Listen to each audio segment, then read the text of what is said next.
E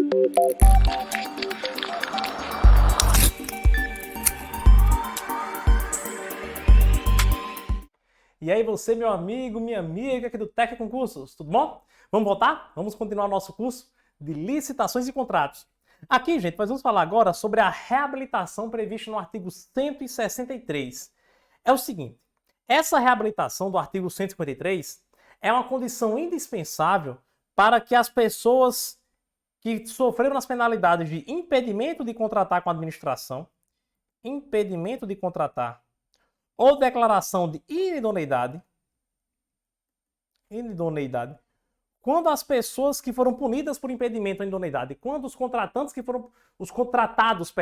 que foram punidos por impedimento ou idoneidade, quando eles sofrem essa penalidade, eles têm que cumprir alguns requisitos para poder contratar de novo com a administração. Esses requisitos é a reabilitação, gente. Eles têm que se reabilitar. Quando o cara toma um impedimento de contratar, ele tem que ter um cumprimento de alguns requisitos para voltar a contratar, que é a reabilitação. Quando ele toma a penalidade de declaração de inidoneidade, é a mesma coisa. Ele tem que cumprir alguns requisitos para voltar a contratar, que é a reabilitação. Perceba, essa reabilitação ela não acontece só por aquele período de tempo, não. A gente viu lá, o impedimento de contratar de até 3 anos. Quer dizer que se passar esse tempo ele já pode voltar a contratar? Não é só isso. Tem alguns requisitos além do tempo que são fixados pela lei. O artigo 63 diz assim, ó. É admitida a reabilitação do licitante ou contratado perante a própria autoridade que aplicou a penalidade. Então, você vai se reabilitar perante aquela autoridade que aplicou a penalidade. Exigidos cumulativamente, primeiro, reparação integral do dano. Olha, se você causou dano à administração, porque pode ter uma infração sem dano, né, gente? Por exemplo, vamos supor que uma inexecução parcial do contrato não gerou dano. Aí isso foi uma advertência, não é um caso de impedimento ou inidoneidade. Mas se for uma fração de impedimento ou inidoneidade, uma declaração falsa, por exemplo, é inidoneidade. O cara prestou uma declaração falsa. Se essa declaração falsa não causou nenhum tipo de dano, aí não precisa ter reparação integral do dano. Porém, se causou dano, tem que reparar. Pagamento da multa. A multa correspondente, né? Foi estipulada a multa? Foi. Paga essa multa. Transcurso no prazo do mínimo de 1 ano para a penalidade de impedimento de licitar ou contratar. E aqui dá uma pausa. A gente viu que o impedimento de licitar ou contratar é de até 3 anos. É de até 3 anos. Mas para você se reabilitar, você tem que ter pelo menos 1 ano. Pelo menos 1 ano. Tem que cumprir pelo menos 1 ano de penalidade. Tá certo? Tem que cumprir pelo menos 1 ano de penalidade. No máximo são 3, mas pelo menos 1. Pelo menos 1. Ok? Ou de 3 anos de penalidade na declaração de inidoneidade. A declaração de inidoneidade é de 3 a 6 anos. Então, se você cumprir 3 anos, juntamente com os demais requisitos, aí você pode se reabilitar. Cumprimento de condições de reabilitação definidos no ato punitivo. Olha que interessante, gente. A partir do momento que quando a autoridade ela aplica a punição, quando a autoridade aplica o ato punitivo, nesse momento ela já pode definir algumas condições especiais para a reabilitação. Ela já pode dizer, olha, para você se reabilitar, você tem que, por exemplo, foi uma declaração falsa. Então, nesse caso, você vai ter que vir aqui trazer a declaração verdadeira, por exemplo. Então, ela vai, além desses requisitos em lei, ela diz na punição quais são os outros requisitos que a pessoa precisa cumprir para se reabilitar.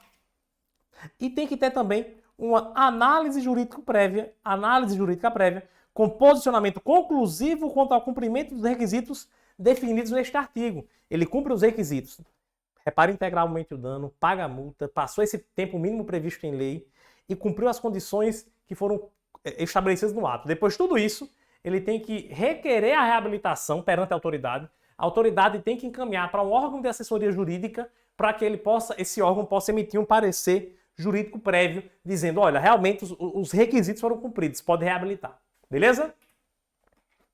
As sanções pelas infrações previstas nos incisos 8 e 12 do artigo 155 desta lei exigem, como condição de reabilitação do licitante ou contratado, a implantação ou aperfeiçoamento de programa de integridade pelo responsável. Veja só, gente.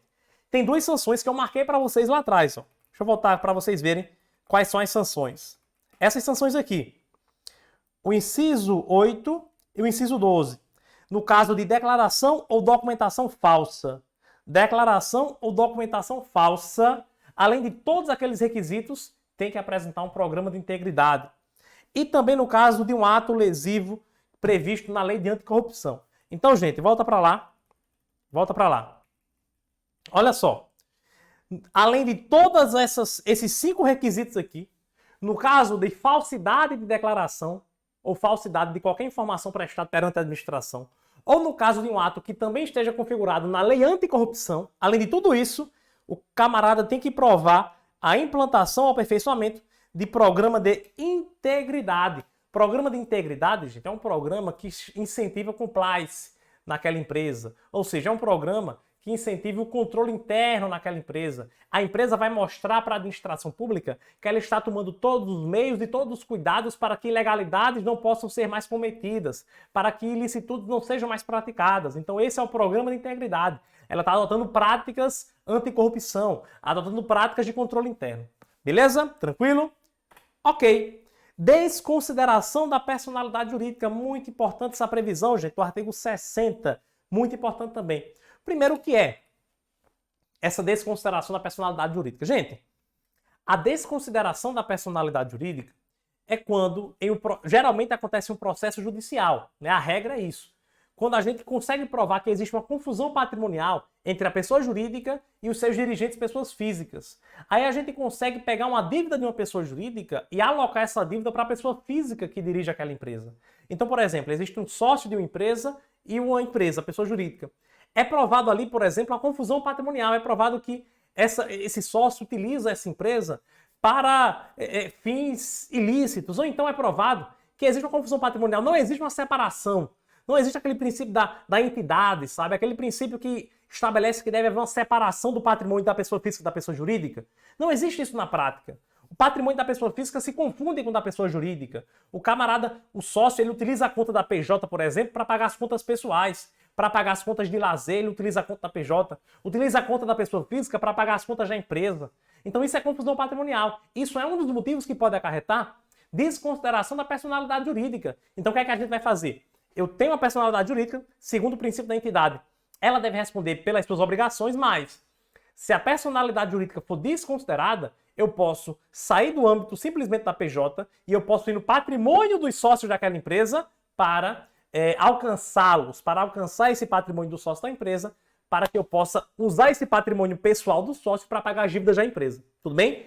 Essa é a desconsideração da personalidade jurídica.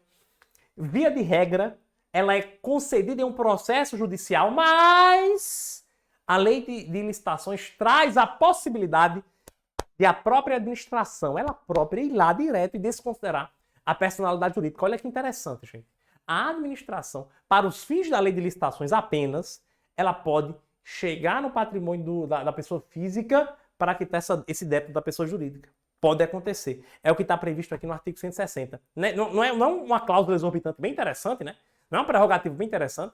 Ela pode, sem entrar com ação judicial, ela sozinha vai lá e desconsidera a personalidade jurídica. É o que diz o artigo 160. Ele diz assim, ó, a personalidade jurídica poderá ser desconsiderada sempre que utilizada com abuso do direito para facilitar, encobrir ou dissimular a prática de atos ilícitos previstos na lei. Então, aquela pessoa jurídica ela está sendo utilizada pelo sócio, pelo dirigente, apenas para provocar a lei, apenas para dissimular, apenas para encobrir ou facilitar algum tipo de ilegalidade. Ou então ele está utilizando aqui a pessoa jurídica para provocar confusão patrimonial. Né? É o que eu expliquei para você. Ele está confundindo patrimonialmente ali o seu patrimônio com o patrimônio da pessoa jurídica, faz essa confusão patrimonial. E nesse caso, todos os efeitos das sanções aplicadas à pessoa jurídica serão estendidos aos seus administradores e sócios com poderes de administração. A pessoa jurídica sucessora ou a empresa do mesmo ramo com relação de coligação ou controle. Muito importante também. Acontece também, gente, por exemplo, eu tenho uma pessoa jurídica que está cheia de dívida, inclusive as dívidas com a administração pública aqui. Eu desfaço essa pessoa jurídica e crio uma nova pessoa jurídica para fazer a mesma atividade. Mas aquilo ali é com o intuito de fraudar, percebe? É fraude. Eu desfiz uma e abri outra. Para quê? Com o único objetivo de fraudar para que essa nova pessoa jurídica, quando ela nasce sem dívida, né? Mas eu vou continuar na mesma atividade. Isso é fraude, então nesse caso a gente pode desconsiderar a personalidade jurídica para alcançar o patrimônio da nova empresa. Isso também pode acontecer. De fato ou de direito. De fato ou de direito, gente, ele está dizendo o seguinte, olha, essa empresa sucessora, ela está no mesmo ramo de atividade e também com a mesma relação de coligação ou controle. daquela empresa anterior. Eram os mesmos dirigentes, são os mesmos dirigentes, é a mesma atividade. De direito, ou seja, formalmente no contrato social são os mesmos dirigentes, é a mesma atividade, ótimo. Mesmo se não for, mesmo se, por exemplo, era um dirigente na empresa antiga e agora é outro sócio, mesmo assim, se na prática for provado que é a mesma coisa, se na prática ficar provado que mesmo sem estar aquela pessoa lá como sócio da empresa, mas na prática quem é sócio, quem é administrador é ela, aí sim também vai ser considerado uma possibilidade de desconsiderar a personalidade jurídica, tá? Ok. Consancionado, observados em todos os casos, o contraditório, ampla defesa e a obrigatoriedade de análise jurídica prévia. Então, a desconsideração da personalidade jurídica pode ser feita, mas ela precisa de um contraditório e de uma ampla defesa, e ela precisa também de um parecer jurídico prévio do órgão de assessoria da administração. Tranquilo, gente? Beleza? Então, sim, pode ser feita internamente essa desconsideração da personalidade jurídica. Pode ser feita pela própria administração. Artigo 158, parágrafo 4º, ele fala sobre prescrição. Ele já diz, pessoal, que nas infrações praticadas, lá no artigo 155, nós temos uma prescrição que é de 5 anos. A partir de quando? Muita questão de prova perguntando isso, tá? De quando é que começa? Qual o termo inicial da prescrição? Gente, a partir do momento da ciência da infração pela administração. Não é a partir da prática do ilícito, muito cuidado. Já vi muita questão perguntando assim, a prescrição é de 5 anos a contar da prática do ilícito. Não, é 5 anos a contar da ciência pela administração da infração. Isso pode ser 10 anos depois do ilícito, mas começa a contar depois que a administração toma conhecimento da infração praticada, tá bom? Existe uma causa de interrupção e 2 causas de suspensão dessa prescrição. O que é interrupção, professor? Quando é que a prescrição será interrompida? Gente, quando eu falo que a prescrição vai ser interrompida é porque ela tá acontecendo aqui, ó. A administração tomou conhecimento. Beleza. A administração tomou conhecimento. Ok, então aqui começa a contar a prescrição.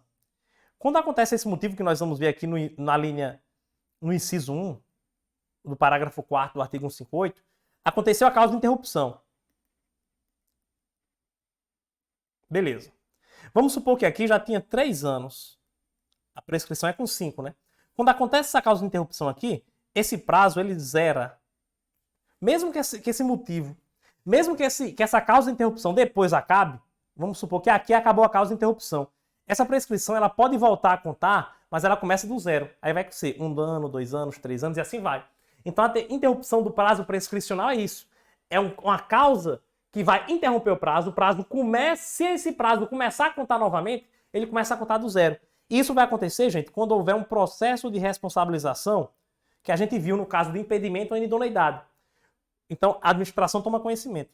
Houve a instauração de um processo de responsabilização. Beleza, o processo está apurando o caso. Vamos supor que o processo ele não é finalizado. Porque, naquele momento, naquela situação, o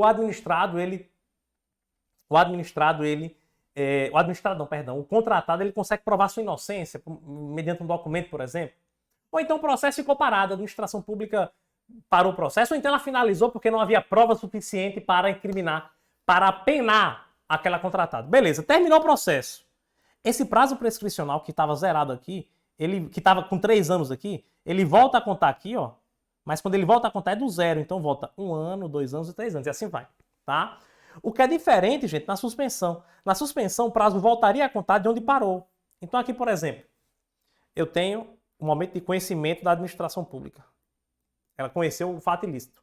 Mas aí aconteceu a celebração de um acordo de leniência. Nesse momento, eu tenho um acordo de leniência. Beleza. O acordo de leniência vai ser cumprido, vai ser cumprido, vai ser cumprido. Mas vamos supor que aqui o acordo de leniência é quebrado. A contratada quebra o acordo de leniência. O que é que vai acontecer? Esse prazo prescricional, vamos supor que aqui estava em 2 anos. 2 anos. Quando ele volta a contar aqui, ou no final do acordo de leniência, quando ela descumpriu, ele volta a contar de onde parou. Então era 2 anos, aqui vai ser 3 anos, aqui 4 e aqui 5. Não zera não, volta de onde parou.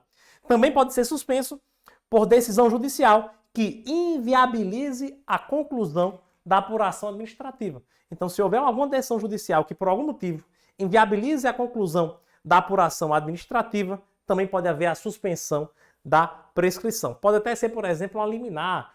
A contratada consegue uma liminar judicialmente para que não haja mais apuração administrativa por algum motivo. Beleza? Ok? Então aqui a prescrição, o motivo em que esse prazo prescricional vai ser interrompido e zera e outros 2 motivos em que vai ser suspendido, vai ser suspenso e, se necessário, volta a contar de onde parou. Questãozinha aqui da banca do Unesp, para a gente encerrar esse tópico. Questão da Unesp aqui, concurso delegado de polícia de São Paulo, diz assim, ó. Com base na Lei 14.133, a respeito das infrações e sanções administrativas praticadas em licitações e contratações públicas, assinala a alternativa correta. Letra A. Para a reabilitação de pessoa jurídica punida pela apresentação de declaração ou documento falso, exigido para o certame, será necessária a implantação ou aperfeiçoamento de programa de integridade pelo responsável. Tá certo, gente. O programa de integridade, só para você lembrar, o programa de integridade é necessário quando a infração envolver algum tipo de falsidade de documento, é o caso aqui, ó, documentação falsa, ou naqueles casos de atos ilícitos que estão previstos também na lei anticorrupção, tudo bem? Então a letra A já é o gabarito. Letra B. A prescrição da pena administrativa ocorrerá em 5 anos, tudo bem, a contar da prática do ilícito, já é o primeiro erro. Acabei de falar para você que isso é um erro comum em prova, né? Não é a partir da prática do ilícito, é a partir do momento em que a administração toma conhecimento da ilicitude. E também tem como hipótese de interrupção a celebração do acordo de leniência. O acordo de leniência não é interrupção, é de suspensão. O acordo de leniência é uma hipótese de suspensão da prescrição. Tá bom? A única causa de interrupção, gente, é aquele processo de responsabilização que a gente viu. É a única causa de interrupção de prazo prescricional. C. A personalidade jurídica deverá ser desconsiderada mediante a instauração de processo judicial que evidencie o uso de pessoa jurídica para facilitar, encobrir ou dissimular a prática de atos ilícitos previstos em lei. Gente, tá quase tudo certo aqui. O único problema é que a desconsideração da personalidade jurídica que a gente viu aqui na lei de licitações, ela não é feita mediante processo judicial. Não precisa processo judicial. É um processo administrativo mesmo. Garante contraditório, garante ampla defesa, garante um parecer jurídico prévio, mas é um processo administrativo, não é judicial. Letra D. A aplicação da pena de multa requer a instauração de processo de responsabilização a ser conduzido por comissão composta por 2 ou mais servidores estáveis. Veja só, gente. Esse processo de responsabilização específico, ele não precisa para a multa.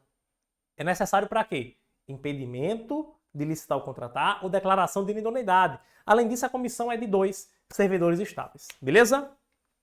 Letra E. A pena de declaração de inidoneidade para licitar ou contratar não poderá ser acumulada com a pena de multa. Tá errado, gente. A multa ela pode ser acumulada com qualquer pena. Ela pode ser acumulada com qualquer pena, inclusive com a declaração de inidoneidade. Tudo bem? Beleza? Ficou clara a questão para você? Maravilha. O objetivo dessa questão é clarear um pouco mais o conteúdo na nossa cabeça, mas você vai fazer diversas questões agora. Vá agora aqui no Tec Concurso, no nosso sistema, na nossa plataforma, entre nas questões, filtre lá as questões desse tópico que a gente acabou de ver e faça muitas questões sobre o tema. Faça questões e se você ficar com alguma dúvida na resolução de questões, eu vou deixar à sua disposição aqui o meu Instagram, aqui do lado, @profbrunolira. Vá lá no meu Instagram, mande sua dúvida que eu estarei à sua disposição. Combinado? Valeu demais, um forte abraço e a gente se encontra na próxima questão, na próxima aula, onde a gente vai trabalhar questão também, que é o próximo tópico da nossa lei de licitações e contratos. Valeu demais, até já!